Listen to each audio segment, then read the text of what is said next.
Hindi mo na kailangan ibuhos ang lahat. Kasi pinamukha niya na sa'yo na masaya na siya sa iba. Tama? Tama. So para saan pa? Bakit ibibigay mo pa yung lahat? Kung yung taong paglalaanan mo ng grabing pagmamahal ay hindi na ikaw yung mahal. Oh my God! Nagmiya na pre. Boss, paano mag-move on? Wala kang magagawa eh para mag-move on eh.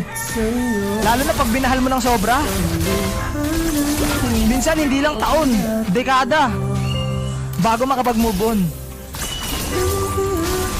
Pero kahit na ganon nga ni, tuloy lang ang buhay nga. Sa oras na tumigil ka na, para mo na rin tinanggap ang pagkatalo mo. Kaya, alam niyo pag na-broken kayo sa babae pre, dapat tuloy lang ang buhay. Kasi sa mundo natin, ilang bilyon ng babae. Mananawa ka sa babae.